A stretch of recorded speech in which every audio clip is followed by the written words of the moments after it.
Hello everyone, welcome to BKG classes. हम लोग पढ़ रहे थे लाइफ प्रोसेसेस और उसमें हम डाइजेशन पढ़ चुके थे। इसके अलावा हम रेस्पिरेशन में भी रेस्पिरेशन क्या होता है, कौन कौन से टाइप्स का होता है, ठीक है, ये डिस्कस कर चुके थे। अब हमको यहाँ पर एक इम्पॉर्टेंट टॉपिक समझना है, human respiratory system. Human beings के रेस्पिरेटरी सिस्टम के लिए जो रिस्पॉन्सिबल है, हमने पढ़ा भी था कि अलग अलग ऑर्गेनिज्म में अलग अलग रेस्पिरेटरी ऑर्गन्स होते हैं, ठीक है।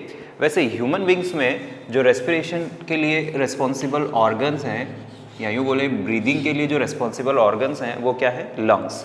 और अगर कोई भी ऑर्गेनिज्म लंग्स की हेल्प से रेस्पिरेशन करता है तो हम उसे बोल देते हैं पल्मोनरी रेस्पिरेशन, पल्मोनरी रेस्पिरेशन, ठीक है। तो ह्यूमन बींग्स में लंग्स की हेल्प से रेस्पिरेशन होता है और उस तरह का रेस्पिरेशन कहलाता है पल्मोनरी रेस्पिरेशन। अब सबसे पहले हम समझ लेते हैं ह्यूमन रेस्पिरेटरी सिस्टम में कौन कौन से पार्ट्स होते हैं। Now starting from nose, nose के अंदर जो ओपनिंग्स हैं उनको बोलते हैं नॉस्ट्रिल। तो पहला पार्ट ह्यूमन रेस्पिरेटरी सिस्टम में आता है नॉस्ट्रिल्स, ठीक है, जिसके थ्रू एयर एंटर होती है। एटमॉस्फेयर में जो एयर है वो नॉस्ट्रिल के थ्रू एंटर होगी, सबसे पहले यहाँ से एंटर होगी। फिर आगे ये जो पासेज है इसको बोला जाता है नेसल पासेज, ठीक है, इसी को बोलते हैं नेसल पासेज। नॉस्ट्रिल से एयर एंटर होने के बाद किस तरफ बढ़ती है? नेसल पासेज की तरफ। फिर आता है फेरिंग्स, ठीक है। अब यहाँ पर समझने वाली बात है कि ये जो बकल कैविटी है, ये बकल कैविटी भी फेरिंग्स में ओपन होती है। जो फूड है, यहाँ से फूड जो एंटर होगा वो भी फेरिंग्स में जाएगा, और जो विंड है या जो एयर एंटर हो रही है वो भी फेरिंग्स में जाएगी। That means pharynx is the common passage, pharynx is the common passage for both food and air, ठीक है। मतलब यहाँ से फूड भी पास होता है और एयर भी पास होती है। Now the next question is, अगर फेरिंग्स जो है वहाँ पर फूड और एयर दोनों जाती है तो फिर वह सेपरेशन कैसे होता है? तो हमने पढ़ा था ग्लॉटिस और एपिग्लॉटिस के बारे में, ठीक है। फूड कभी भी जो है वो विंड पाइप में नहीं जा सकता, ठीक है ना। उसका रीज़न अपन ने पढ़ा था, एपिग्लोटिस सेपरेट रखता है ना। फिर फेरिंग्स के बाद यहाँ जो पाइप दिखाई दे रहा है, ये वाला पाइप, इसको बोलते हैं हम ट्रेकिया, या इसी को बोल देते हैं विंड पाइप, ट्रेकिया या विंड पाइप। इसके थ्रू एयर जो है वो दोनों लंग्स तक पहुँचती है, ठीक है। लेकिन इसके ऊपर यहाँ पर एक और स्ट्रक्चर होता है जिसको बोलते हैं लैरिंग्स, ठीक है। तो लैरिंग्स क्या है? सेकेंड, हम यहाँ पर फेरिंग्स के अलावा दूसरा हमको जो याद रखना है वो है लैरिंग्स। ये एक्चुअल में साउंड प्रोड्यूस करने का ऑर्गन है, ठीक है। तो लैरिंग्स का काम क्या है? साउंड प्रोडक्शन, मतलब जो भी हम बोल पा रहे हैं या जो भी आवाज़ हम प्रोड्यूस कर पा रहे हैं वो सब किसके कारण प्रोड्यूस कर पा रहे हैं? लैरिंग्स के कारण, ठीक है। फेरिंग्स अलग है और लैरिंग्स अलग है। नेक्स्ट, यहाँ से एयर जो है वो कहाँ जाएगी? ट्रेकिया में, ठीक है। ट्रेकिया क्या है? तो ये जो पाइप है जिसको हम बोल रहे हैं ट्रेकिया या फिर विंड पाइप, ये वो पाइप है जिसके थ्रू एयर कहाँ तक जाती है? दोनों लंग्स में जाएगी, ठीक है ना। ट्रेकिया पर एक इंपॉर्टेंट पॉइंट हमको याद रखना है, वो है rings of cartilage, rings of cartilage. ना what are rings of cartilage? तो हम ऐसा समझ सकते हैं कि ये विंड पाइप है और इस विंड पाइप के चारों तरफ ऐसे रिंग्स होते हैं जो कौन से टिश्यू के बने होते हैं? Cartilage tissue. कार्टिलेज एक कनेक्टिव टिश्यू होता है। तो विंड पाइप के चारों तरफ ऐसे रिंग्स प्रेजेंट होते हैं, ठीक है। इन्हीं को बोलते हैं रिंग्स ऑफ कार्टिलेज। यहाँ पर भी हम लेबल कर सकते हैं, इस तरह से जो है रिंग्स ऑफ कार्टिलेज प्रेजेंट होते हैं, ठीक है। अब ये रिंग्स ऑफ कार्टिलेज का फंक्शन क्या होता है? तो हम याद रखेंगे, प्रिवेंट करते हैं, ये कोलैप्स होने से बचाते हैं किसको? विंड पाइप को, क्योंकि इस विंड पाइप में कंटिन्यूसली एयर आना जाना कर रही है। जितनी बार भी हम सांस लेते हैं या छोड़ते हैं तो यहाँ से कंटिन्यूसली क्या होती है? एयर आना जाना कर रही है। इसलिए इन रिंग्स ऑफ कार्टिलेज का फंक्शन यही है कि वो जो विंड पाइप है उसको कोलैप्स होने से बचाएं, ठीक है। Prevent the wind pipe from collapsing, ठीक है ना, हम ऐसा इसमें बताएंगे। तो वो कोलैप्स ना हो इसलिए उसके आसपास सपोर्ट करने के लिए क्या लगा दिए हैं? Rings of cartilage. बॉडी में इस तरह का डिजाइन है ना। उसके बाद एयर जो है वो इन दो ट्यूब्स में जाएगी। Now this tubes are known as primary bronchi, ठीक है। मीन्स अगर हम इसको अलग से देखें तो ये तो हो गया विंड पाइप, और इसकी दोनों ऐसी जो ब्रांचेस हो जाएगी, इन दोनों ब्रांचेस को ही क्या बोलेंगे, इन दोनों ब्रांचेस को बोला जाएगा primary bronchi.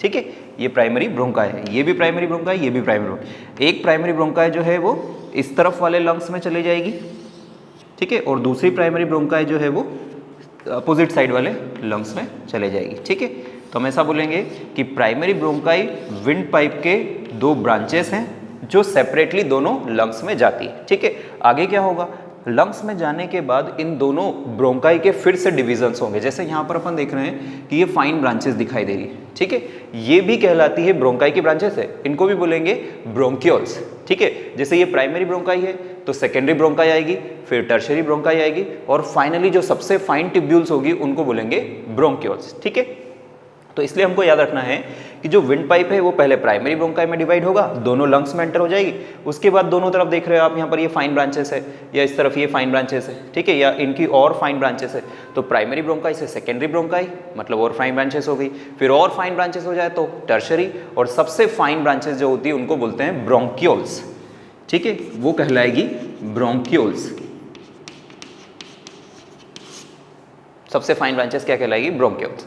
Now what is interesting about bronchioles, तो ब्रोंक्यूल्स वो टर्मिनल ट्यूब्स होती है जहां पर उसके एंड पर लगे होते हैं ऐसे balloon like structures. These are balloon like structures which are known as alveoli.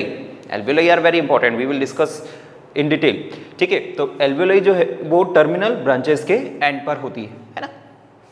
हम ऐसा समझ सकते हैं कि अगर, तो हम ऐसा समझ सकते हैं कि अगर ये कोई ब्रोंक्यूल है, ठीक है, ये कुछ ब्रोंक्यूल्स हैं, और ब्रोंक्यूल्स का अगर टर्मिनल एंड देखेंगे तो यहाँ पर ऐसे बलून लाइक स्ट्रक्चर्स होते हैं।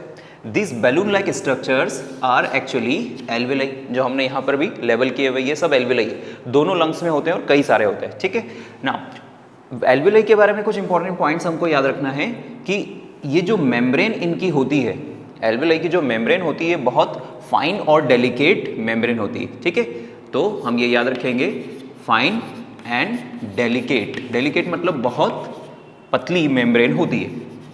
ठीक है, एल्वियोलाई जो है वो बलून लाइक स्ट्रक्चर्स होते हैं, ये तो हम बोल ही रहे हैं, they are balloon like structures, their membrane is very fine and delicate, and उनके बाहर की तरफ क्या होती है, कई सारी ब्लड कैपिलरीज। तो they are surrounded by many blood capillaries. ठीक है, तो ये याद रखेंगे हम। अब इसको हम थोड़ा सा अगर डिटेल में बनाने की कोशिश करें तो एल्वियोलाई का स्ट्रक्चर कैसा होगा, तो यहाँ पर ये मान लिया अपन ने, जैसे इसी पोर्शन को, इस पर्टिकुलर सेगमेंट को अपन जूम इन करके देखें, ठीक है ना, तो ये कैसा दिखाई देगा, तो आप यहाँ देख सकते हो, है ना, कि ये तो हो गई ये एल्वियोलाई का मतलब जो टर्मिनल ब्रांचेस है, ये तो वो हो गई ब्रोंक्यूल। ब्रोंक्यूल जो है वो ऐसा बलून लाइक स्ट्रक्चर काफ़ी बड़ा बना रही है। Now this membrane is very fine, this membrane is very fine and delicate, and alveoli are surrounded by many blood capillaries. That means outside the alveoli there are many blood capillaries. ये तो मैं यहाँ पर एक ही बना रहा हूँ, but पूरी alveoli के आसपास जो है वो कई सारी blood capillaries होगी। ठीक है, आप डायग्राम में यहाँ पर जो दिख रहा है स्क्रीन पर उसमें देख सकते हो कि आसपास जो है रेड और ब्लू कलर की alveoli के आसपास कई सारी blood capillaries। अब ऐसा क्यों, तो हम इसका रीज़न यहाँ पर लिखेंगे, ब्लड कैपिलरीज क्यों इतनी ज़्यादा है, तो इसका रीज़न हम लिखेंगे फॉर एक्सचेंज ऑफ गैसेस। ठीक है ना, for exchange of gases. Which gases? Oxygen as well as carbon dioxide, क्योंकि एटमॉस्फेयर से हमारी बॉडी में ऑक्सीजन आएगी और उसके बदले में बॉडी क्या रिलीज करेगी, कार्बन डाइऑक्साइड। दैट मीन्स जो एटमॉस्फेयर से ऑक्सीजन आएगी वो यहाँ एल्वेलाई में आएगी और ऑक्सीजन एल्वेलाई से इस ब्लड कैपिलरी में जाएगी। ये हमने क्या बोला हुआ है, ये क्या है, ब्लड कैपिलरी है। ठीक है, ये ब्लड कैपिलरी है और ऑक्सीजन एटमॉस्फेयर से आएगी और कहाँ जाएगी, ब्लड कैपिलरीज में, और ब्लड कैपिलरीज में जो CO2 बॉडी से आ रही है वो एक्सचेंज होकर कहाँ आएगी, एल्वेलाई में, और ये फिर बॉडी से बाहर चली जाएगी। ठीक है, तो ये जो गैसियस एक्सचेंज होना है वो इस एल्वेलाई और ब्लड कैपिलरीज के बीच में ही होना है, उन्हीं के सरफेस पे होना है। तो हम लिखेंगे for exchange of gases. Which gases? तो oxygen and carbon dioxide. Okay, तो अब हम यहाँ पर देखते हैं कि अगर एयर का एंटर होने का पाथवे देखा जाए तो क्या क्या उसमें पार्ट्स आएंगे। सबसे पहले तो हमने बोला हुआ है कि हम एटमॉस्फेरिक एयर से ऑक्सीजन ऑब्टेन करते हैं। तो एटमॉस्फेरिक एयर से सबसे पहले नॉस्ट्रिल्स के थ्रू एयर एंटर होगी, यहाँ से नॉस्ट्रिल से एयर एंटर होगी, है ना। नॉस्ट्रिल के बाद कहाँ जाएगी, तो हम बोल सकते हैं नेसल पासेज। कहीं पे ये हो सकता है नेजोफेरिंग्स भी लिखा हुआ मिले, नेसल पासेज होता है एक्चुअल में, इसको नेसल पासेज बोलते हैं। और फेरिंग्स के अलग अलग 3 पार्ट्स होते हैं, उसमें एक पार्ट नेसोफेरिंग्स होता है, ठीक है। वैसे अपने को उतना डिटेल में जाने की जरूरत नहीं, हम नेसल पासेज भी याद रख सकते हैं। नेसल पासेज के बाद फेरिंग्स, तो नेक्स्ट जो एयर के जाने का अगला पार्ट होगा वो क्या है, फेरिंग्स। फेरिंग्स के बाद नेक्स्ट पार्ट क्या होगा, लैरिंग्स, ठीक है। तो ये लैरिंग्स हम बोल देंगे, लैरिंग्स जो कि साउंड बॉक्स है, इसी से वॉइस प्रोड्यूस होती है। लैरिंग्स के बाद अगला जो पार्ट आ जाएगा वो हम बोल रहे हैं ट्रेकिया। ये पूरा जो ट्यूब है इसको हम बोलेंगे ट्रेकिया, या इसी को हम क्या बोल देते हैं, विंड पाइप। और विंड पाइप की ओपनिंग को ही हमने बोला था ग्लोटिस, ट्रेकिया या विंड पाइप, और इसी की ओपनिंग को हमने बोला था ग्लोटिस, ठीक है। ग्लोटिस जो है वो उसकी ओपनिंग होती है, और उसी के ऊपर जो कार्टिलेज का फ्लैप होता है उसको हम बोलते हैं एपिग्लोटिस, ठीक है ना। तो ये तो हो गया विंड पाइप। विंड पाइप के बाद एयर जो है वो जाएगी किस में, तो हमने बोला हुआ है विंड पाइप की 2 ब्रांचेस बनती है, इनको बोला जाता है प्राइमरी ब्रोंकाई, ठीक है ना। तो ये 2 ब्रांचेस प्राइमरी ब्रोंकाई कहलाएगी। प्राइमरी ब्रोंकाई के बाद अगला ये हो गया प्राइमरी ब्रोंकाई, ठीक है। और उसके बाद ये सारी ब्रांचेस जो होगी, है ना। तो ब्रांचेस के हम सभी के नाम नहीं लिख रहे हैं, हम इनके लास्ट वाले का लिख लेते हैं नाम, टर्मिनल ब्रोंकियोल, ठीक ना, टर्मिनल ब्रोंकियल। टर्मिनल इसलिए क्योंकि सबसे लास्ट वाली, इसके बीच में प्राइमरी और टर्मिनल के बीच में कई सारी और भी ब्रांचेस रहेगी, सेकेंडरी, टर्शरी, इस तरह से, ठीक है। और फाइनली टर्मिनल ब्रोंकियोल से जो एयर है वो कहाँ तक पहुँच गई, एल्विलाई तक पहुँच गई, ठीक है। तो एटमॉस्फेरिक एयर जो है वो कहाँ तक आ गई, एल्विलाई तक आ गई। अब एल्विलाई से वो कहाँ चली जाएगी, तो वो चली जाएगी ब्लड कैपिलरीज में। हमने बोला कि alveoli are surrounded by blood capillaries, ठीक है। तो ये पूरा पाथवे होगा एयर के एंटर होने का, एयर भी बोल सकते हैं या हम ऐसा बोल सकते हैं ऑक्सीजन के एंटर होने का। तो ऑक्सीजन के एंटर होने का ये पाथवे रहेगा। अब हमसे पूछा जाए कि कार्बन डाइऑक्साइड का क्या पाथवे रहेगा, ऑब्वियसली इसका अपोजिट रहेगा, क्योंकि ब्लड कैपिलरीज बॉडी से कार्बन डाइऑक्साइड लाती है, कहाँ लाएगी, पहले एल्विलाई की सरफेस पे, तो वो ब्लड कैपिलरीज से एल्विलाई में आ जाएगी, उसके बाद इसके अपोजिट डायरेक्शन में वो रिलीज हो जाएगी, ठीक है ना। तो ये पूरा पाथवे हम याद रख सकते हैं। अब यहाँ पर हमने और भी चीज़ें देखना है, तो ये तो हमने पूरा जो रेस्पिरेटरी सिस्टम है वो देख लिया। अब रेस्पिरेटरी सिस्टम में और क्या हम याद रख सकते हैं, तो रिब्स और डायफ्राम क्या है, ठीक है, या पूरे जो लंग्स हैं वो कहाँ पर पोजीशनड है, उनकी लोकेशन क्या है, अब हम वो समझ लेते हैं। तो अभी तक हमने समझा कि ह्यूमन रेस्पिरेटरी सिस्टम में कौन कौन से पार्ट्स होते हैं। अब उसमें हमको समझ में आ गया जो एल्विलाई है वो एल्विलाइज कई सारी मिलकर बनाती है 2 लंग्स, ठीक है ना, क्योंकि एल्विलाई जो है बलून लाइक स्ट्रक्चर है, इसलिए ओवरऑल जो लंग्स हैं वो भी स्पॉन्जी है, ठीक है। अब यहाँ पर हमको समझना है उन लंग्स की पोजीशन क्या है। लंग्स की पोजीशन के लिए हमको याद रखना है सबसे पहले कैविटी का नाम। तो lungs are situated in a cavity known as thoracic cavity, ठीक है। लंग्स की पोजीशन क्या है, तो हम बोलते हैं थोरेसिक कैविटी, है ना। अब ये थोरेसिक कैविटी कैसे बनती है, ठीक है, वो हम समझ लेते हैं। तो इसको बनाने के लिए कुछ हमको नाम या कुछ पार्ट्स याद रखना पड़ेंगे, ठीक है, कौन कौन से पार्ट्स से मिलकर थोरेसिक कैविटी बनती है। सबसे पहले इसमें याद रखना है हमको वर्टिब्रल कॉलम, वर्टिब्रल कॉलम जिसको हम रीढ़ की हड्डी बोल देते हैं। तो ये कहाँ होती है वर्टिब्रल कॉलम, तो हम बोलेंगे बैक साइड, ठीक है। तो बैक साइड को बायोलॉजी की लैंग्वेज में बोला जाता है डॉर्सल साइड, ठीक है। तो एक कैविटी बनाना है अपने को, एक कैविटी समझना है, तो वर्टिब्रल कॉलम में वर्टिब्रल कॉलम जो है वो तो बैक साइड से हो जाएंगे, ठीक है। इसके अलावा दोनों साइड, लेटरल साइड जो एक तो पीछे हो गया, पीछे वाले भाग में क्या रहती है, वर्टिब्रल कॉलम या रीढ़ की हड्डी, ठीक है। अब उसके बाद दोनों तरफ लेटरल साइड्स में क्या होते हैं, रिब्स होती है, ठीक है, रिब्स। तो ये कहाँ पर है, तो हम बोलेंगे लेटरली, लेटरल मतलब साइड्स पे, ठीक है। तीसरा आगे की तरफ आ जाए तो सामने की तरफ जो है वो रहती है एक फ्लैट बोन जिसको बोला जाता है स्टर्नम, स्टर्नम, ये कहाँ पर है, सामने की तरफ, तो इसको बोलेंगे हम वेंट्रल साइड, ठीक है ना। डोर्सल साइड मतलब बैक साइड, लेटरल साइड मतलब जो साइड वाली पोजीशंस है, ठीक है, और वेंट्रल साइड मतलब आगे की तरफ, ठीक है। तो ये हो गया। और लोअर साइड में हमने देखा भी था, लंग्स में नीचे की तरफ या लोअर साइड में क्या होती है, एक मसल होती है जिसको हम बोलते हैं डायफ्राम, ठीक है। तो ये लोअर साइड से ना, ये जो हो गए सारे पार्ट्स, ये मिलके बनाते हैं एक स्ट्रक्चर जिसको बोला जाता है रिब केज। ये पूरा एक केज लाइक स्ट्रक्चर होता है, इसको बोलते हैं रिब केज। अब रिब केज को आप स्क्रीन पे देख रहे हो, ठीक है।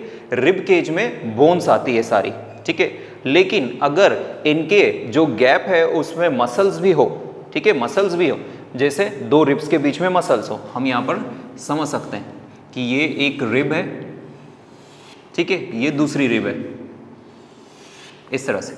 तो अगर इन रिब्स के बीच में यहाँ पर ऐसी मसल्स आ जाए, ठीक है ना, ये मसल्स हैं, तो इसका मतलब क्या होगा, रिब्स के बीच में मसल्स आ गई मतलब वो गैपिंग फील हो गई, और उसके कारण पूरा एक एयर टाइट चैम्बर बन जाएगा या कैविटी बन जाएगी।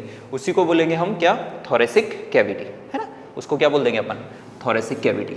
और इसी थोरेसिक कैविटी के अंदर लंग्स की पोजीशन, ठीक है ना। वर्टिब्रल कॉलम हम ऑलरेडी बोल चुके हैं, डोर्सल साइड से है। रिब्स कितनी होती है, तो हमारी बॉडी में होती है 12 पेयर्स। हमारी बॉडी में कितनी रिब्स हैं, 12 पेयर्स, या टोटल नंबर बोले तो 24, ठीक है। हर एक वर्टिब्रल कॉलम से एक पेयर रिब का राइज होता है, एक लेफ्ट साइड से आता है, एक राइट साइड से आता है, और दोनों आगे जुड़ जाते हैं किसको, स्टर्नम, जो अभी अपन ने डायग्राम में देखा था, ठीक है। और डायफ्राम, ये तीनों तो बोन्स हैं। डायफ्राम क्या है, डायफ्राम इज अ मसल, ठीक है, ये तीनों बोन्स हैं, बाकी डायफ्राम क्या है, एक मसल, ठीक है। तो जो डायग्राम अपन ने देखा उसमें देखा कि कैसे थोरेसिक कैविटी बनती है, ठीक है। तो अब हम समझ रहे हैं यहाँ पर ब्रीदिंग क्या होता है, ठीक है। हमने रेस्पिरेशन तो समझा है, रेस्पिरेशन और ब्रीदिंग में क्या डिफरेंस है वो भी हम देखेंगे, और ब्रीदिंग का मतलब क्या है वो भी हम देखते हैं। तो ब्रीदिंग का मतलब होता है intake of oxygen and release of carbon dioxide. मतलब अगर एटमॉस्फेरिक एयर बॉडी में जा रही है और उसके बदले में नेक्स्ट स्टेप में CO2 रिलीज हो रही है, तो ये प्रोसेस कहलाएगी ब्रीदिंग। ये रेस्पिरेशन नहीं है। ब्रीदिंग का मतलब होता है ऑक्सीजन का अंदर जाना और कार्बन डाइऑक्साइड का बाहर रिलीज हो जाना। रेस्पिरेशन का मतलब है कि जो ऑक्सीजन अंदर गई है वो सेल्स तक जाएगी और सेल्स में जो ग्लूकोज होगा उसको तोड़ा जाएगा। हमने पढ़ा था रेस्पिरेशन का मतलब होता है ब्रेकडाउन ऑफ ग्लूकोज, ठीक है। तो ब्रीदिंग का मतलब हुआ intake of oxygen and release of CO2। अब ये जो ऑक्सीजन अंदर गई है, ये जब सेल्स के पास जाकर ग्लूकोज को तोड़ेगी और उससे जब एनर्जी बनेगी, तो वो प्रोसेस सेल के अंदर होगी पर्टिकुलरली, तो उस प्रोसेस को हम बोलते हैं रेस्पिरेशन। पर क्योंकि सेल के अंदर हो रही है इसलिए उसको बोला जाता है सेलुलर रेस्पिरेशन, ठीक है। तो ब्रीदिंग और रेस्पिरेशन में फर्क है। Now breathing involves 2 steps. Breathing की जो है वो 2 स्टेप्स होती है। कौन सी 2 स्टेप्स समझ में आ रहा है अपने को? एक तो होता है इंस्पायरेशन। पहली स्टेप क्या है? इंस्पायरेशन, ठीक है, या इसी को हम बोल देते हैं इनहेलेशन। इनहेलेशन, ठीक है, नाम से लग रहा है। इंस्पायरेशन मतलब intake of oxygen from atmosphere, intake of oxygen from atmosphere into the lungs. तो एटमॉस्फेयर से जो ऑक्सीजन जो है वो कहाँ जा रही हो? अगर लंग्स तक, तो इस प्रोसेस को हम क्या बोल देंगे? इंस्पायरेशन या इनहेलेशन। ये फर्स्ट स्टेप है ब्रीदिंग की, ये फर्स्ट स्टेप। इसके अपोजिट अगर हम देखते हैं सेकेंड जो स्टेप है वो क्या है? इंस्पायरेशन का अपोजिट एक्सपायरेशन। इंस्पायरेशन का अपोजिट क्या है? एक्सपायरेशन, ठीक है। इसी को जैसे यहाँ पर इनहेलेशन बोल रहे हैं, वैसे इसको यहाँ पर क्या बोल सकते हैं? एक्सहेलेशन, ठीक है। तो इंस्पायरेशन का मतलब intake of oxygen from atmosphere into the lungs, and expiration या एक्सहेलेशन का मतलब क्या हो जाएगा? Opposite, release of carbon dioxide from lungs into the atmosphere. तो लंग्स के अंदर जो कार्बन डाइऑक्साइड आई है, बॉडी से आई है, वो उस कार्बन डाइऑक्साइड को बाहर निकालना क्या कहलाएगा? एक्सहेलेशन, ठीक है।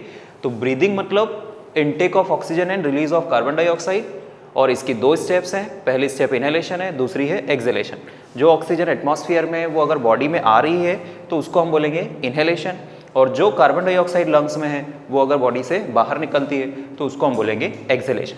अब इनहेलेशन और एक्सेलेशन कैसे पॉसिबल होता है, वो उसकी क्या क्या स्टेप्स होती है वो अब हम समझ लेते हैं। ओके, तो अब हम पढ़ते हैं इनहेलेशन की क्या क्या स्टेप्स है। पहले हम इनहेलेशन की स्टेप्स समझ लेते हैं, कैसे ये पूरा प्रोसेस होता है। अगर हमको ये समझ में आ गया तो इसका एग्जैक्टली अपोजिट एक्सेलेशन होता है, ठीक है। तो सबसे पहले तो इनहेलेशन का मतलब हमने समझा है इनटेक ऑफ ऑक्सीजन, ठीक है, कि एटमॉस्फेयर की जो एटमॉस्फेयर में जो एयर है उसमें से ऑक्सीजन का बॉडी के अंदर आना। कैसे पॉसिबल हो पाएगा ये, तो वो हम समझ रहे हैं। सबसे पहले यहाँ पर कॉन्ट्रैक्शन होगा डायफ्राम का, ठीक है। अब डायफ्राम क्या है, तो यहाँ पर अपने को ये जो मसल नजर आ रही है इसको हम बोलेंगे डायफ्राम, ठीक है। इसका शेप होता है डोम, ये जो ऐसा शेप होता है इसी को बोलते हैं हम डोम शेप, ठीक है। लेकिन जब इसका कॉन्ट्रैक्शन होगा, डायफ्राम का जब कॉन्ट्रैक्शन होगा तो ये डोम शेप से कैसा हो जाएगा, फ्लैट शेप। तो ये अभी तो हमने कैसा बना रखा है, डोम शेप, लेकिन हम अब हम बोल रहे हैं इसको ये कॉन्ट्रैक्ट हो जाएगा। अब जैसे ही ये कॉन्ट्रैक्ट होगा तो देखो ये कैसा हो गया, फ्लैट। अभी डोम था, अब कैसा हो गया, फ्लैट। दैट मीन्स लंग्स को इस तरफ एक्सपांड होने की जगह मिल जाएगी, लंग्स को एक्सपांड होने की जगह मिल गई, फैलने की जगह मिल गई। ये पहली स्टेप है, कॉन्ट्रैक्शन ऑफ डायफ्राम। और इसका रिजल्ट क्या होगा, इसका रिजल्ट ये होगा कि वो डोम शेप से कैसा हो जाएगा, फ्लैट शेप। और उसका रिजल्ट क्या होगा, उसका रिजल्ट ये होगा कि लंग्स को फैलने की जगह मिल जाएगी, ठीक है। सेकेंड आता है contraction of muscles between the ribs. हमने पढ़ा था कि जो रिब्स होती है उसके बीच में क्या रहती है, मसल्स रहती है। तो ये मसल्स हैं, ठीक है, ये रिब्स के बीच में मसल्स है, ये तो हो गई रिब्स, है ना, और उनके बीच में क्या है, मसल्स ना। अगर ये रिब्स है और रिब्स के बीच की मसल्स में कॉन्ट्रैक्शन होगा तो रिब्स भी अपनी ओरिजिनल पोजीशन से ऊपर की तरफ उठ जाएगी। Ribs lifts up from there original position. जो रिब्स है वो अपनी ओरिजिनल पोजीशन से थोड़ी सी ऊपर उठ जाएगी, ठीक है। तो जैसे यहाँ पे डायफ्राम के डोम से फ्लैट होने पर लंग्स को फैलने की जगह मिली, वैसे रिब्स भी अगर ऊपर उठती है तो लंग्स को दूसरी तरफ भी, मतलब लंग्स को इस तरफ भी फैलने की क्या मिल जाएगी, जगह मिल जाएगी, ठीक है ना। तो आप देख रहे हो डोम शेप से फ्लैट शेप अगर डायफ्राम हो जाता है तो भी लंग्स को एक्सपांड होने की जगह मिली, रिब्स के ऊपर उठने से भी लंग्स को एक्सपांड होने की जगह मिल रही। पर रिब्स कैसे ऊपर उठ पा रही है, तो हम बोलेंगे रिब्स के बीच की जो मसल्स होती है वो कॉन्ट्रैक्ट होती है, ठीक है, तो वो ऊपर उठ पाएगी। और अगर रिब्स ऊपर उठ गई तो लंग्स एक्सपांड हो जाएंगे। अब इन दोनों चेंजेस से जो बड़ा इंपॉर्टेंट चेंज होता है वो ये है कि वॉल्यूम जो लंग्स के अंदर का है, वॉल्यूम इनसाइड द लंग्स, वो क्या हो जाता है, इंक्रीज हो जाता है, ठीक है। इन लंग्स के अंदर का जो वॉल्यूम है, कोई भी चीज़ अगर फैलेगी तो उसका वॉल्यूम क्या होगा, बढ़ेगा, ठीक है, ठीक है। तो volume inside the lungs increases और इसके अपोजिट प्रेशर क्या हो जाएगा, डिक्रीज हो जाएगा, प्रेशर डिक्रीज हो जाएगा। इनके बीच में अपोजिट रिलेशन रहता है, ठीक है, वॉल्यूम और प्रेशर, ठीक है, हम ऐसा बोल सकते हैं वॉल्यूम और प्रेशर का ये रिलेशन है ना। तो वॉल्यूम अगर बढ़ता है तो प्रेशर क्या हो जाता है, डिक्रीज हो जाता है, ठीक है। इसके अपोजिट भी पॉसिबल है, जो हम एक्सेलेशन में देखेंगे कि अगर प्रेशर बढ़ेगा तो वॉल्यूम क्या हो जाएगा, डिक्रीज हो जाएगा। पर अभी हम क्या देख रहे हैं, इनहेलेशन। तो हम यहाँ पर ये देखेंगे कि वॉल्यूम बढ़ेगा, ठीक है, वॉल्यूम बढ़ेगा तो प्रेशर क्या हो जाएगा, डिक्रीज हो जाएगा, ठीक है। अब ये देखो यहाँ पर, तो हमने बोला कि लंग्स जो है वो इस तरफ फैल रहे हैं, इस तरफ भी फैल रहे हैं, तो वॉल्यूम क्या होते जा रहा है, बढ़ते जा रहा है। तो हम यहाँ लिख देते हैं कि वॉल्यूम क्या हो गया, बढ़ गया, ठीक है। और इसके अपोजिट दोनों लंग्स के अंदर प्रेशर क्या हो जाएगा, डिक्रीज हो जाएगा, प्रेशर क्या हो जाएगा, डिक्रीज हो जाएगा। ये प्रेशर किसके कंपैरिजन में डिक्रीज हो जाएगा, ये समझने वाली बात है। तो हम यहाँ याद रखेंगे यहाँ पर कि एटमॉस्फेरिक एयर जो है, ठीक है, एटमॉस्फेरिक एयर का जो प्रेशर है उसके कंपैरिजन में, एटमॉस्फेयर में जो एयर है उसके कंपैरिजन में लंग्स के अंदर का प्रेशर क्या है, कम, जबकि एटमॉस्फेरिक एयर का प्रेशर क्या है, ज़्यादा। तो हमेशा मूवमेंट किधर से किधर होता है, ज़्यादा से कम की तरफ। तो यहाँ पर भी हम बोलेंगे कि एटमॉस्फेरिक एयर जो है वहाँ पर प्रेशर ज़्यादा है, लंग्स के अंदर प्रेशर कम है, इसलिए air will move into the lungs. Air कहाँ आ जाएगी, लंग्स के अंदर आ जाएगी। और यही तो हम बोल रहे हैं, एयर का लंग्स के अंदर आना या ऑक्सीजन का लंग्स के अंदर आना एटमॉस्फेयर से, उसी प्रोसेस को हम क्या बोलते हैं, इनहेलेशन। तो ये सारी स्टेप्स जो है वो इनहेलेशन की हो जाएगी। कैसा पूरा प्रोसेस होता है वो हमने समझ लिया। अब अगर हमको ये समझ में आ गया है तो इसका अपोजिट एक्सेलेशन होता है, वो भी हमको समझ में आ जाएगा, ठीक है। ये स्टेप्स हमको फॉलो करना पड़ेगी। अब हम यहाँ पर देख रहे हैं एक्सेलेशन। इनहेलेशन का मतलब हमने समझ लिया, उसकी स्टेप समझ ली, और मैंने आपको बताया कि इनहेलेशन का अपोजिट एक्सेलेशन होता है, ठीक है। तो एक्सेलेशन का मतलब क्या होगा, सबसे पहले तो ये देख लिया, हम बोल चुके already, release of carbon dioxide. Carbon dioxide जो अगर बॉडी में है, वो अगर बॉडी से रिलीज होकर एटमॉस्फेयर में जा रही है तो इसको एक्सेलेशन बोलेंगे। लेकिन उसकी स्टेप्स क्या फॉलो होगी, तो सबसे पहली स्टेप होगी रिलैक्सेशन ऑफ डायफ्राम। इनहेलेशन में क्या हुआ था, कॉन्ट्रैक्शन ऑफ डायफ्राम, अब यहाँ पर रिलैक्सेशन होगा। अब जैसे ही रिलैक्सेशन होगा तो वो जो डायफ्राम फ्लैट शेप्ड है अभी, जो कि इनहेलेशन के टाइम पर फ्लैट हुआ था, वो वापस कैसा हो जाएगा, डोम शेप। तो अभी हमने इसको बोला हुआ है कि ये फ्लैट है, लेकिन ये डायफ्राम अब क्या हो जाएगा, वापस डोम शेप हो जाएगा। ये डोम शेप हुआ। अब इसका रिजल्ट क्या होगा, जैसे ये डोम शेप होगा मतलब ये लंग्स पे इस तरफ से प्रेशर लगाएगा, ठीक है। डायफ्राम जो है वो लंग्स पे प्रेशर लगा रहा है ना। इसके बाद सेकेंड स्टेप क्या होगी, relaxation of muscles between the ribs. ये सेकेंड स्टेप है। जैसे हमने बोला था कि अगर यहाँ की मसल्स जो है वो कॉन्ट्रैक्ट होगी तो रिब्स ऊपर उठेगी, लेकिन अगर ये रिलैक्स हो जाए तो रिब्स वापस अपनी ओरिजिनल पोजीशन पे आने लगेगी। तो ये ribs returns to their original position. अगर रिब्स ओरिजिनल पोजीशन पे आ रही है मतलब ये भी क्या लगाएगी, लंग्स के ऊपर प्रेशर लगाएगी, ठीक है। और लंग्स के ऊपर अगर प्रेशर इस तरफ से भी लग रहा है, नीचे से भी लग रहा है, तो वॉल्यूम क्या हो जाएगा लंग्स के अंदर का, कम, क्योंकि लंग्स छोटे हो रहे हैं अब, ठीक है। तो वॉल्यूम कम हो जाएगा। और देख रहे हैं अपन चारों तरफ से प्रेशर क्या हो रहा है, बढ़ रहा है, ठीक है। तो पहले तो रिलैक्सेशन हुआ डायफ्राम का, वो फ्लैट से कैसा हो गया, वापस अपनी ओरिजिनल पोजीशन में पहुंच गया, डोम शेप में। फिर दूसरा स्टेप में relaxation of muscles between the ribs. Ribs के बीच की जो मसल्स है वो रिलैक्स होगी, उनके रिलैक्स होने से रिब्स जो है वो वापस अपनी ओरिजिनल पोजीशन पे आ जाएगी, और उस कारण से जो लंग्स हैं उन पे दोनों तरफ से प्रेशर लगेगा, चारों तरफ से बोल सकते हैं अपन। और ये लिखा भी अपन है, ribs returns to their original position. अब इसके कारण होगा क्या, वॉल्यूम जो है लंग्स के अंदर का वो कम हो जाएगा, क्योंकि लंग्स जो है वो छोटे हो गए, और प्रेशर क्या हो जाएगा, बढ़ जाएगा, क्योंकि इधर से भी प्रेशर लग रहा है, इधर से भी, सब तरफ से प्रेशर लग रहा है। तो जब भी वॉल्यूम जो है कम होता है, प्रेशर क्या हो जाता है, बढ़ जाता है।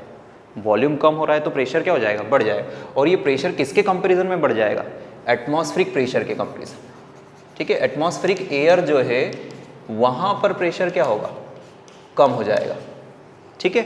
और लंग्स के अंदर का प्रेशर क्या है, ज़्यादा। अब क्योंकि यहाँ ज़्यादा है उधर कम है, इसलिए इस बार एयर जो है वो कहाँ जाएगी, बाहर जाएगी, ठीक है। यहाँ से भी एयर जो, दोनों लंग्स से एयर जो है वो कहाँ जाएगी, बाहर।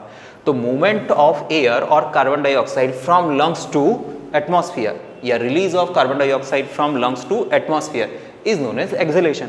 ये एक्सेलेशन के स्टेप्स यहाँ पर फॉलो हो जाए। तो इनहेलेशन और एक्सेलेशन हमने समझ लिया, ठीक है। अब हम यहाँ पर एक इंपॉर्टेंट कंसेप्ट समझते हैं, रेसिडियल वॉल्यूम क्या होता है ना। तो रेसिडियल वॉल्यूम क्या होता है हम समझ लेते हैं। रेसिड्यू वर्ड का मतलब होता है बचा हुआ, ठीक है। यहाँ उसकी डेफिनेशन अपन देखते हैं, the volume of air remained in lungs even after a forcible acceleration, ठीक है। मतलब क्या हुआ इसका, लंग्स के अंदर एयर का वो वॉल्यूम, लंग्स के अंदर एयर का वो वॉल्यूम जो फोर्सफुल एक्सेलेशन करने के बाद भी बच जाए, उसको हम बोलते हैं रेसिडियल वॉल्यूम, ठीक है। हम ऐसा बोल सकते हैं, एक तो हम नॉर्मल एक्सेलेशन करते हैं, जो ब्रीदिंग चल रही है वो चल रही है, लेकिन कई बार ऐसा होता है हम तेजी से सांस रिलीज करते हैं, और अगर तेजी से सांस रिलीज करते हैं मतलब वो कौन सा एक्सेलेशन कहलाएगा, फोर्सिबल एक्सेलेशन। जितनी ताकत हो उतनी ताकत से भी हम अगर एक्सेलेशन कर दें तो भी लंग्स के अंदर कुछ ना कुछ वॉल्यूम एयर का बच जाता है, और वो जो बचा हुआ वॉल्यूम है उसी को हम क्या बोलते हैं, रेसिडियल वॉल्यूम। तो इसलिए हमने डेफिनेशन में लिखा, the volume of air remained in lungs even after a forcible acceleration. Forcible acceleration करने के बाद भी लंग्स के अंदर एयर का वॉल्यूम जो बच जाता है उसी को हम बोलते हैं रेसिडियल वॉल्यूम, है ना। ये कितना होता है, कितना वॉल्यूम जो है हम किस में मेजर करते हैं, लीटर में, एयर का वॉल्यूम लीटर में। तो ये अप्रॉक्सीमेटली होता है 1 लीटर, ठीक है। अप्रॉक्सीमेटली 1 लीटर जो है एयर लंग्स के अंदर फोर्सिबल एक्सेलेशन के बाद भी बची हुई रहती है ना। हम इसको डिस्कस क्यों कर रहे हैं, इसका इंपॉर्टेंस क्या है, रेसिडियल वॉल्यूम का सिग्निफिकेंस या इंपॉर्टेंस क्या है। तो हम बोलेंगे कि जो डिफ्यूजन होता है गैसेस का, हमने पढ़ा था कि एल्विलाई में से ऑक्सीजन जो है वो ब्लड कैपिलरी में जाती है, और ब्लड कैपिलरी से कार्बन डाइऑक्साइड एल्विलाई में आती है, ठीक है। हमने एक डायग्रामेटिक रिप्रेजेंटेशन भी बनाया था कि ये तो हो गया एल्विलाई, ठीक है, ये बलून लाइक स्ट्रक्चर एल्विलाई, और हमने बोला था कि इसके चारों तरफ क्या होती है, कई सारी ब्लड कैपिलरीज होती है। तो उसमें से एक ब्लड कैपिलरी ये है। अब एटमॉस्फेयर से क्या आ रही है, ऑक्सीजन, ठीक है, ये ऑक्सीजन आ गई, और बॉडी से क्या आ रही है, कार्बन डाइऑक्साइड कौन लेके आया? ब्लड लेके आया इस कार्बन डाइऑक्साइड को। तो यहाँ पर होना क्या है, ये जो ब्लड कैपिलरी की जो एल्वियोलाई की मेम्ब्रेन है और जो ब्लड कैपिलरी की लेयर है, इन दोनों के बीच में एक्सचेंज होना है, ठीक है, किसका? गैसेस का। तो ये ऑक्सीजन जो है वो डिफ्यूज होकर ब्लड कैपिलरी में जाएगी और कार्बन डाइऑक्साइड डिफ्यूज होकर ब्लड कैपिलरी से एल्वियोलाई में जाएगी और फिर यहाँ से वो बॉडी से बाहर की तरफ निकलेगी, ठीक है। नाउ क्योंकि दोनों गैसेस का यहाँ पर क्या हो रहा है? डिफ्यूजन, है ना। और डिफ्यूजन एक स्लो प्रोसेस होती है, डिफ्यूजन स्लो प्रोसेस, सडनली नहीं हो सकती क्योंकि उसको यहाँ पर दो मेम्ब्रेन को क्रॉस करना है बेसिकली, है ना। तो इसलिए डिफ्यूजन आसानी से हो सके इसलिए एयर का वॉल्यूम यहाँ पर हमेशा बचा रहेगा, ठीक है। तो इंपॉर्टेंस यही है कि it allows diffusion of gases to take place, ठीक है। It allows diffusion of gases to take place, ये याद रखेंगे। डिफ्यूजन आसानी से हो सके इसलिए यहाँ पर एयर हमेशा बची रहती है, ठीक है। ये रेसिडियल वॉल्यूम का मतलब है, क्वांटिटी 1 लीटर होती है और उसका इंपॉर्टेंस या सिग्निफिकेंस क्या है वो भी हमने समझ लिया। तो अभी हमने समझ लिया कि जो गैसेस का एक्सचेंज होता है वो एल्वियोलाई की सरफेस पे होता है, लेकिन एक्सचेंज होने के बाद वो ट्रांसपोर्ट कैसे होती है दोनों गैसेस, ऑक्सीजन और कार्बन डाइऑक्साइड, वो हम समझ रहे हैं। सबसे पहले हम ऑक्सीजन का ट्रांसपोर्टेशन समझ रहे हैं। ट्रांसपोर्ट ऑफ गैसेस में ये दोनों रेस्पिरेटरी गैसेस की बात हो रही है ना। ऑक्सीजन और carbon dioxide both are respiratory gases and we are discussing their transportation, how oxygen is transported from alveoli to the body parts and how carbon dioxide which is generated due to respiration or breakdown of glucose transported from cells to alveoli for its exchange। दोनों का हमको समझना है। तो पहले हम oxygen का समझ लेते हैं। तो ऑक्सीजन के ट्रांसपोर्टेशन के लिए एक बहुत इंपॉर्टेंट पिगमेंट है या जो कि एक्चुअल में एक प्रोटीन है, उसका नाम है हीमोग्लोबिन, ठीक है ना। नाम हमने पहले भी ये सुना हुआ है, haemoglobin. Now what is haemoglobin? तो haemoglobin is a red coloured iron containing protein found in the red blood cells, ठीक है। हमारी बॉडी में जो ब्लड होता है, ब्लड के अंदर रेड ब्लड सेल्स होती है, उसके अंदर एक प्रोटीन होता है, रेड ब्लड सेल के अंदर एक प्रोटीन होता है, कौन सा? हीमोग्लोबिन, ठीक है। अब ये हीमोग्लोबिन जो है इसमें आयरन होता है और इसीलिए ओवरऑल जो ब्लड का कलर है वो क्या होता है? रेड होता है, ठीक है ना। हीमोग्लोबिन जो है वो ऑक्सीजन का कैसे ट्रांसपोर्टेशन करता है? तो हीमोग्लोबिन को शॉर्ट में लिख देते हैं हम HB, हीमोग्लोबिन, ठीक है। और हीमोग्लोबिन जो है वो ऑक्सीजन के साथ बाइंड हो जाता है, ऑक्सीजन के साथ जुड़ जाता है, ठीक है, और बनाता है कंपाउंड, ठीक है, जिसको बोलते हैं ऑक्सी हीमोग्लोबिन, ठीक है ना, ऑक्सी हीमोग्लोबिन। तो सबसे पहले तो हीमोग्लोबिन जो है वो ऑक्सीजन के साथ जुड़कर क्या बना रहा है? Oxy haemoglobin. एंड अप्रोक्सीमेटली 97% जो है वो ऑक्सी हीमोग्लोबिन के फॉर्म में ही ट्रेवल होती है ऑक्सीजन। ऑक्सीजन किस फॉर्म में चल रही है? ऑक्सी हीमोग्लोबिन के फॉर्म में ही चल रही है। और एक पॉइंट और इंपॉर्टेंट यहाँ पर यह है कि अगर हीमोग्लोबिन नहीं होता तो लंग्स से टो तक जाने के लिए, ऑक्सीजन के एक मॉलिक्यूल को लंग्स से टो तक जाने के लिए कई साल लग जाते हैं, 3 साल लग जाते हैं, ठीक है, ऐसा। तो इसलिए हीमोग्लोबिन बड़ा इंपॉर्टेंट है। With in a fraction of second वो क्या कर सकता है? ट्रांसपोर्ट कर सकता है ऑक्सीजन को, ठीक है। और 97% ऑक्सीजन ऑक्सी हीमोग्लोबिन के फॉर्म में ही ट्रांसपोर्ट होती है, ये याद रखेंगे। 97% ऑक्सीजन ऑक्सी हीमोग्लोबिन के फॉर्म में ट्रांसफर होती है, ठीक है। दूसरा, बाकी की जो 3% ऑक्सीजन है वो किस फॉर्म में ट्रांसफर होगी? तो हम बोलेंगे बाकी की जो 3% ऑक्सीजन है वो प्लाज्मा में डिजॉल्व होकर, डिजॉल्व इन प्लाज्मा, ठीक है। तो remaining 3% of oxygen is transported in the form of dissolved state, ठीक है। डिजॉल्व्ड स्टेट में हम बोल सकते हैं प्लाज्मा में डिजॉल्व होकर वो ट्रांसफर होती है ना। तो ये ऑक्सीजन का ट्रांसपोर्टेशन हो गया। फिर आता है कार्बन डाइऑक्साइड का ट्रांसपोर्टेशन। ना कार्बन डाइऑक्साइड का ट्रांसपोर्टेशन जो है वो 3 तरीके से होता है। ऑक्सीजन का तो 2 ही तरीके हैं, पर कार्बन डाइऑक्साइड जो है वो 3 तरीके से ट्रांसपोर्ट होती है। सबसे पहले ये जैसे ऑक्सीजन हीमोग्लोबिन से जुड़ती है वैसे ही कार्बन डाइऑक्साइड भी जुड़ सकती है, ठीक है। तो कार्बन डाइऑक्साइड और हीमोग्लोबिन भी जुड़ सकते हैं। अगर ये दोनों जुड़ेंगे तो जैसे यहाँ पर प्रोडक्ट क्या बना है? Oxy haemoglobin. पर कार्बन डाइऑक्साइड और हीमोग्लोबिन जुड़ेंगे तो यहाँ पर जो प्रोडक्ट बनेगा उसको बोलेंगे कार्ब अमीनो हीमोग्लोबिन, ठीक है, कार्ब अमीनो हीमोग्लोबिन, है ना। तो अप्रॉक्सीमेटली 20 से 25% जो कार्बन डाइऑक्साइड है वो किस फॉर्म में ट्रेवल करेगी? तो हम बोलेंगे कार्ब अमीनो हीमोग्लोबिन। यहाँ पर अपोजिट, यहाँ पर ज़्यादा है, 97% ऑक्सी हीमोग्लोबिन के फॉर्म में ऑक्सीजन चलती है, लेकिन यहाँ पर कार्ब अमीनो हीमोग्लोबिन केवल कितनी 20 से 25% ही ट्रांसफर कर सकता है ना। द क्वेश्चन अराइजेज इज कि हीमोग्लोबिन ऑक्सीजन से भी जुड़ सकता है और हीमोग्लोबिन कार्बन डाइऑक्साइड से भी जुड़ सकता है, तो अगर दोनों गैसेस साथ में प्रेजेंट है तो वो किससे जुड़ेगा, क्योंकि वो तो दोनों से एफिनिटी रखता है। तो हम इसका आंसर ये बोलेंगे, it will depend on the concentration of the gas. जिस गैस का कॉन्सेंट्रेशन ज्यादा होगा हीमोग्लोबिन उससे जुड़ेगा, ठीक है।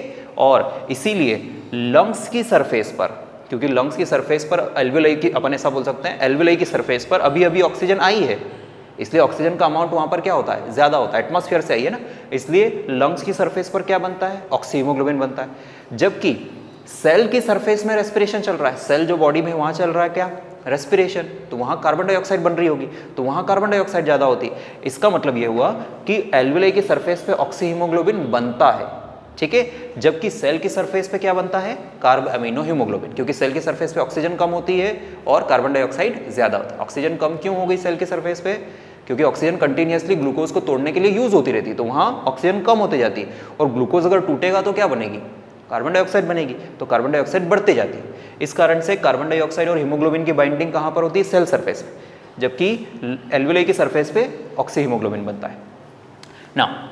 नेक्स्ट, कार्बन डाइऑक्साइड के ट्रांसपोर्ट करने के लिए जो दूसरा तरीका है वो है बाइकार्बोनेट आयंस, ठीक है ना। इस फॉर्म में सबसे ज़्यादा CO2 जो है वो ट्रांसफर होती है, बाइकार्बोनेट आयंस, या जिसको बोला जाता है SCO3 नेगेटिव, ठीक है, बाइकार्बोनेट आयंस, है ना। कितने परसेंट, तो approximately 70% carbon dioxide bicarbonate ions के फॉर्म में ट्रेवल होती है ना। थर्ड जो आता है वो इसके जैसा ही है, जैसे ऑक्सीजन प्लाज्मा में घुल सकती है 3%, वैसे ही 6-7% कार्बन डाइऑक्साइड भी प्लाज्मा में घुल सकती है, डिजोल्व्ड इन प्लाज्मा, ठीक है। कितने परसेंट, 6 to 7%। तो इसका ये मतलब हुआ कि ऑक्सीजन के ट्रांसपोर्ट करने के अलग तरीके हैं, कार्बन डाइऑक्साइड के अलग तरीके हैं, दोनों की डायरेक्शन भी अपोजिट है। ऑक्सीजन ट्रांसपोर्ट होती है एल्वियोलाई से सेल की तरफ, ठीक है, और कार्बन डाइऑक्साइड ट्रांसपोर्ट होती है सेल से एल्वियोलाई की तरफ, ठीक है ना। नाउ व्हाट इज प्लाज्मा, तो प्लाज्मा इज अ फ्लूइड, जो हमारा ब्लड है उसका जो फ्लूइड पोर्शन है उसी को हम क्या बोलते हैं, plasma. Blood is important for various transportations, जो बॉडी में जो भी ट्रांसपोर्टेशन हो रहा है वो किस लिए हो रहा है, ब्लड से ही हो रहा है। कैसे हो रहा है, तो हम बोलेंगे ब्लड से ही हो रहा है, ठीक है। तो हम जब सर्कुलेटरी सिस्टम पढ़ते हैं वहाँ पर ब्लड की डिटेल्स देखते हैं। इतना अपने को यहाँ पर ऑक्सीजन और कार्बन डाइऑक्साइड का क्लियर हो गया।